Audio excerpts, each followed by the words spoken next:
My sister and her husband moved in with our parents, and are outraged that I refused to babysit their kids while they were planning to relax. My parents sided with them, so I moved out and stopped paying their bills. Fresh out of college with my business degree, I found myself back in my childhood home. I'm Anna, 22 years old, and honestly, I hadn't planned on moving back in with my parents. But here I was. The job hunt didn't take long, thankfully. Within a week, I landed a position at Davidson Marketing with a pretty decent salary and promising performance bonuses. That evening over Mom's meatloaf, I shared my good news. I figured I'd stay here for about 3 months, save up some money, and then get my own apartment. The clinking of forks against plates stopped abruptly. Mom and Dad exchanged one of their looks, the kind that always meant trouble. Moving out, Mom set down her fork. Anna, you know I can only work part-time at the library because of my back problems. Dad cleared his throat, and things aren't great at the plant. There've been rumors of layoffs. We could really use your help with the bills, Mom added softly. And you wouldn't have to pay rent here. It just makes more sense, doesn't it? I stared at my half-eaten meatloaf feeling trapped. They had a point, sort of, and they were my parents after all. I guess I could stay longer. Life fell into a routine after that. I went to work, came home, paid the bills, and Mom made sure dinner was always on the table. It seemed okay, manageable even, until last weekend when my sister Sarah showed up with her husband Mike and their kids, Emma and Lucas. The change in my parents was like someone had flipped a switch. Oh, my precious angels. Mom cooed, scooping up 4-year-old Emma while Dad swung Lucas onto his shoulders. Sarah, darling, you look wonderful. How's everything going? Tell us all about what you've been up to. I stood in the doorway, watching as my parents fawned over their eldest daughter and her perfect little family. The way they hung on her every word, asking for details about the most mundane things, how her garden was doing, what new words Lucas had learned, how her book club was going. They'd never shown that kind of interest in my life. Not even when I made Dean's List, or won the business school's leadership award. Anna, be a dear and put on some coffee, Mom called over her shoulder, not even looking my way as she bounced Lucas on her knee. Standing in the kitchen that day, listening to my family's laughter from the living room, I couldn't help but think back to how things had always been this way. Sarah, 7 years my senior, had always been the star of our family show, while I was relegated to the role of supporting cast. I remember sitting at the same kitchen table when I was 11, showing Mom my straight A report card. She barely glanced at it before returning to her conversation with Sarah about college applications. That's nice, Anna, she'd said absently, waving me away. Sarah, honey, which universities are your top choices? Those years were all about Sarah's high school achievements. Every dinner conversation revolved around her grades, her extracurriculars, her college prep. I'd sit there quietly eating my peas while Mom and Dad hung on Sarah's every word about her AP classes and college tours. Everything changed even more dramatically when Sarah got accepted to Brighton University. I was 11 at the time and I still remember that dinner conversation like it was yesterday. We're so proud of you, sweetheart. Mom had exclaimed, tears in her eyes. We'll make it work, won't we, Robert? Dad nodded solemnly. We'll take out a student loan. Our Sarah deserves the best education possible. A week after Sarah left for college, they sat me down for a different kind of talk. Anna, Dad said, his voice serious. We need to tighten our belts for a while. The loan payments and Sarah's college expenses are significant. That's when things really changed. While my classmates got new phones every year, I kept my old flip phone until it literally fell apart. When I needed new clothes, we went to thrift stores instead of the mall.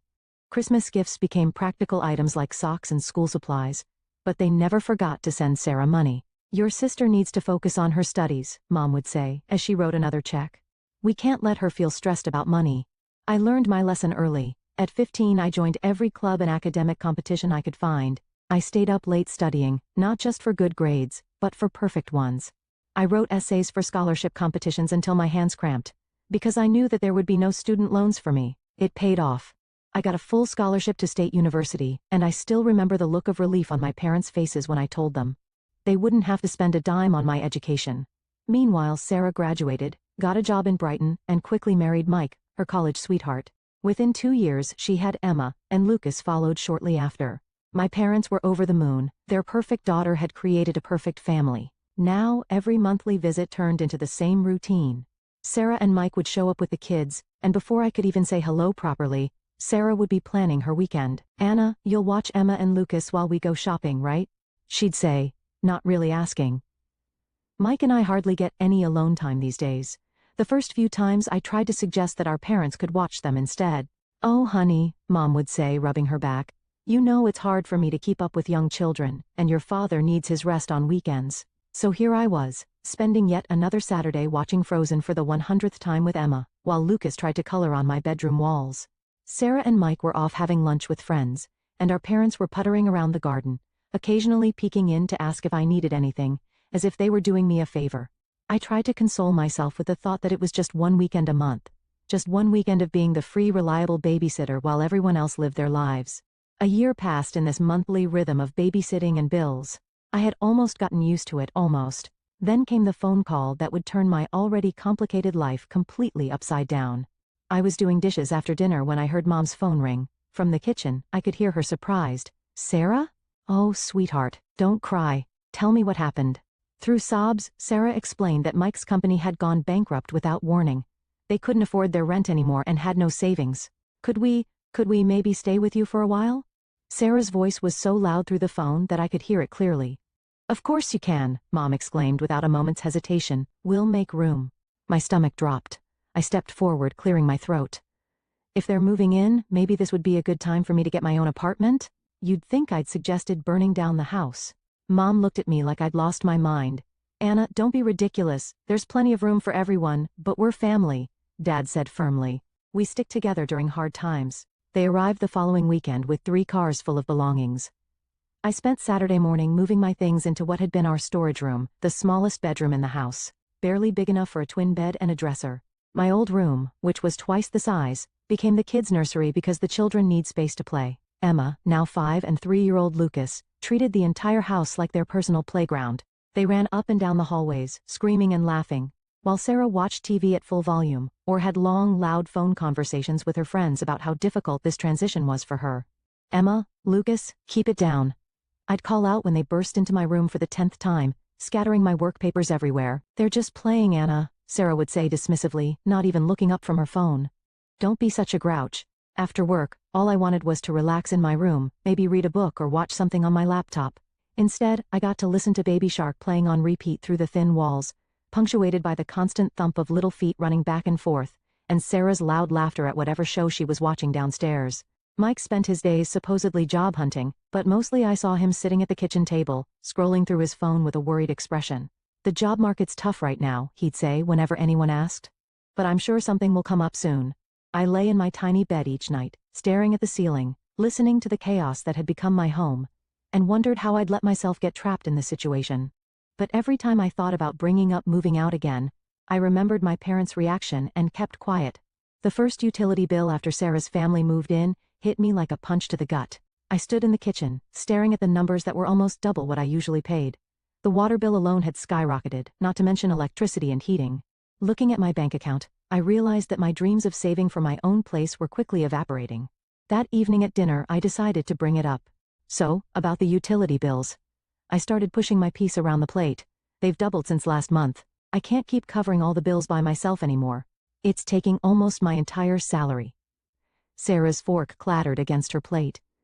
"Are you seriously complaining about money right now, when Mike and I have lost everything?" "I'm not complaining. I just think we need to figure out a fair way to. I can't believe how selfish you're being." Sarah's voice rose. "We're going through the hardest time of our lives and all you care about is money?"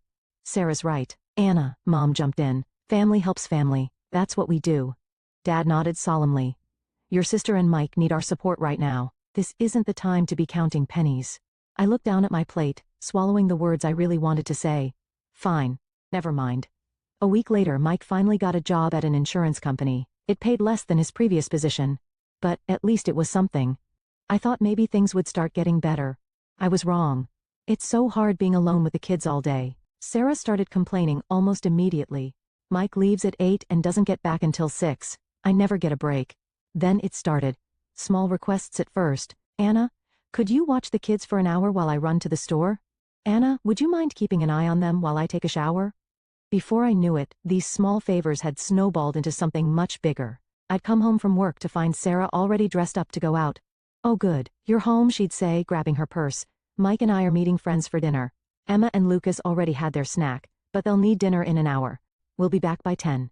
Weekends became my personal nightmare. Sarah and Mike would casually announce their plans on Friday evening. A shopping trip, lunch with friends, a movie date, leaving me with the kids for hours. Mom and Dad conveniently started visiting relatives more often, usually disappearing right after Sarah and Mike left. So there I'd be weekend after weekend, trying to keep Emma from drawing on the walls while Lucas had another tantrum because I cut his sandwich the wrong way. I'd spend my Saturdays cleaning up toys, making mac and cheese, and watching endless repeats of children's movies. By Sunday night, I'd be exhausted, my house would be a mess, and I'd still need to cook dinner for everyone. One evening, after a particularly exhausting weekend of childcare, I finally worked up the courage to say something at dinner. "I need to talk to you all," I said, setting down my fork. "I'm really tired. This situation with the childcare isn't working for me." Sarah's head snapped up, her eyes narrowing. "What do you mean, isn't working? Are you saying you don't want to spend time with your own nephews?" Mom reached over and patted Sarah's hand. "Don't worry, honey, this is actually good practice for Anna. She'll need to know how to handle children when she becomes a mother herself someday. Think of it as training." And just like that, they went back to their usual dinner conversation, Sarah talking about her day, Mom and Dad hanging on her every word, Mike nodding along. I sat there, invisible once again, pushing food around my plate. Nothing changed after that conversation. If anything, it got worse. Sarah and Mike seemed to take my complaint as a challenge, finding even more reasons to go out. They'd be waiting by the door when I got home from work, car keys in hand. "We're meeting friends at that new restaurant downtown," they'd say, already halfway out the door. "Kids have had their snack." Thanks, Anna. Weekends became something I dreaded. I'd wake up on Saturday mornings with a knot in my stomach, knowing I'd spend the next 2 days watching Paw Patrol and mediating sibling fights, while Sarah and Mike lived their best lives. Then came a Wednesday that changed everything. I was at my desk at work, trying to focus on a marketing report despite my exhaustion, when my friend Rachel stopped by my cubicle. "Hey, wanna do something fun this weekend?" she asked, perching on the edge of my desk. "A bunch of us are going to the Pine Ridge Ski Resort. Just a quick weekend getaway, leave Saturday morning, come back Sunday night. The slopes are supposed to be perfect right now." For the first time in months, I felt a spark of excitement. Friday evening, I was in my tiny bedroom packing my duffel bag, actually feeling happy about an upcoming weekend for once. I had just folded my warmest sweater when Sarah appeared in my doorway. "What are you doing?" she asked, eyeing my half-packed bag. "Packing for a ski trip," I replied, rolling up my thermal socks. "Going to Pine Ridge with some friends from work." Sarah's face darkened. "You need to cancel." I looked up, startled by her tone. "What? Why would I do that?" "Because," she said, crossing her arms, "Mike and I are going to Aunt Linda's 60th birthday party in Millbrook this weekend. Mom and Dad are coming too. You need to stay here with Emma and Lucas." I couldn't help but laugh, actually laugh out loud, at the sheer audacity of it all. "You're joking, right?" I said, continuing to fold my ski pants.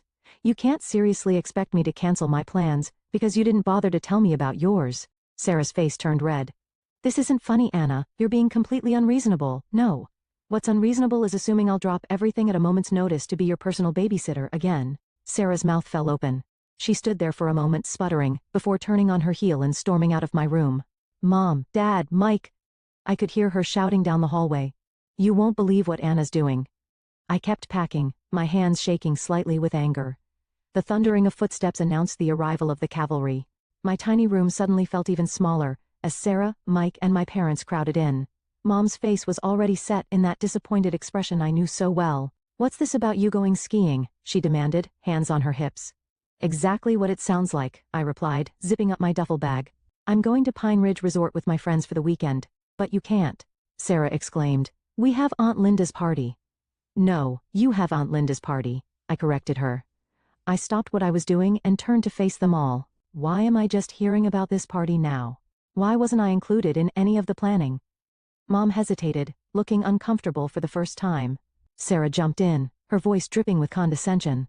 "We all discussed it and decided this would work best for everyone.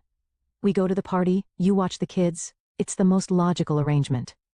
"You all discussed it?" I repeated slowly. "Without me? And decided what I would be doing with my weekend? How convenient." "Well, you can't exactly bring small children to a sophisticated party," Sarah sniffed. "Aunt Linda specifically said no kids." I shouldered my duffel bag. "Sounds like a you problem. They're your kids, Sarah. Figure it out." "What's that supposed to mean?" Mike finally spoke up, frowning. "It means exactly what it sounds like. I have plans. I'm going skiing. Your children are your responsibility, not mine. If you can't bring them to the party, either don't go or hire a babysitter." "A babysitter?" Sarah screeched. "With what money?" Again, not my problem. I turned to face them all, suddenly feeling stronger than I had in months, maybe years. "Let me make this perfectly clear. I am going skiing tomorrow. I am done being your free, convenient babysitter. I'm done having my weekends hijacked, my plans ignored, and my life treated like it doesn't matter. If you need childcare, Sarah, that's your responsibility as a parent. Stop assuming I'll always be there to pick up your slack. The silence that followed was deafening. They all stared at me as if I'd suddenly started speaking in tongues. Sarah's mouth opened and closed like a fish out of water. Mom looked like she'd been slapped. Dad seemed to be trying to disappear into the doorframe. And Mike, well, Mike just stood there with that same confused expression he'd been wearing since his company went bankrupt. The moment of shocked silence didn't last long. Sarah's face crumpled, and she burst into theatrical sobs, covering her face with her hands. Mike muttered something that sounded distinctly like ungrateful bitch under his breath. How dare you? Mom's voice rose. After everything we've done for you, you're being completely irresponsible. Selfish, Dad chimed in, shaking his head. Absolutely selfish. I stood there, my duffel bag still over my shoulder, watching my family turn into a Greek chorus of accusations. The words washed over me: selfish, ungrateful, inconsiderate, immature, each one meant to cut deep, to put me back in my place. Then Mom delivered what she clearly thought would be the knockout blow. If you walk out that door tomorrow, don't bother coming back to this house. To everyone's surprise, I burst out laughing. Not a nervous giggle, but a full, genuine laugh.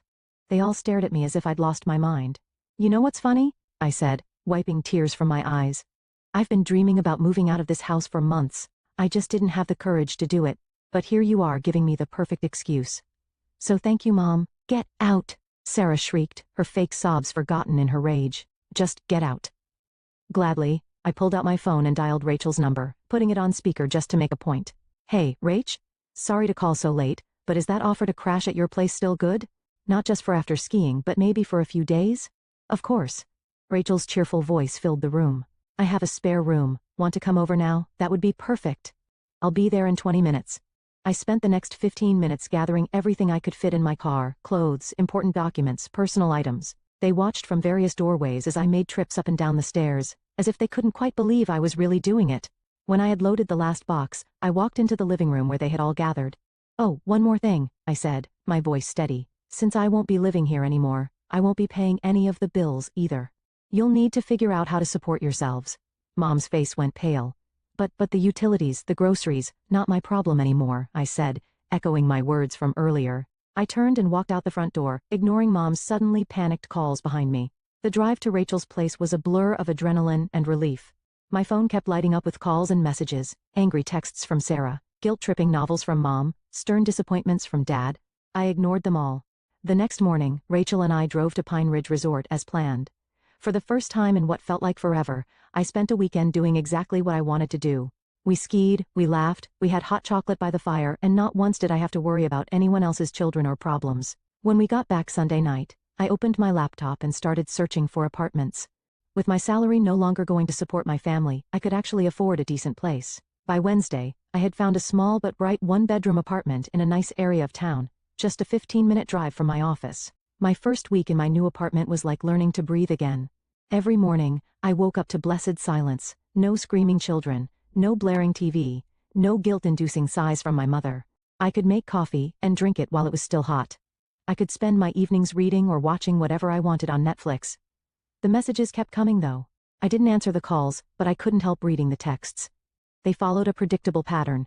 Mom, how could you abandon your family like this? We need you. Sarah, you're so selfish. The kids keep asking where Aunt Anna is. Dad, your mother is very upset. You need to make this right. The messages cycled between guilt trips and anger, accusations and pleas. I read them all but responded to none. My silence seemed to drive them even crazier. They weren't used to not having power over me. After a week of this, I was sitting on my new couch when Mom's number flashed on my phone again. This time I decided to answer. Anna, finally. Mom's voice was sharp. I can't believe you ruined our entire weekend. Aunt Linda's party was completely disrupted because of your selfish behavior. Sarah and Mike couldn't come because you refused to watch the children and stop. My voice was quiet but firm. Just stop. I'm done with this, Mom. I'm done being treated like a servant in my own home. I'm done being expected to sacrifice everything, my time, my money, my life, for everyone else's convenience. I'm done being the family ATM and free babysitter while being treated like I don't matter. There was a long pause on the other end. When Mom spoke again, her voice had changed to that wheedling tone I knew so well. Honey, I know things haven't been perfect, but we're family. We need you. The bills this month, we're struggling without your help. No, Mom, I'm done. Maybe someday we can have a relationship again, but it will be on equal terms. No more manipulation, no more guilt trips, no more treating me like a walking wallet or free childcare service. Until then, I need space to live my own life. I hung up and immediately blocked her number. Then I went through my phone and blocked them all. Mom, Dad, Sarah, even Mike. I blocked them on social media too. It felt both terrifying and liberating, like cutting anchor lines I hadn't even realized were holding me down. Maybe someday I'll be ready to have my family back in my life. Maybe with enough time and distance, we can build something new, something healthier, with boundaries and respect. Or maybe we won't. Either way, I'm done sacrificing my own happiness and well-being to meet their endless demands.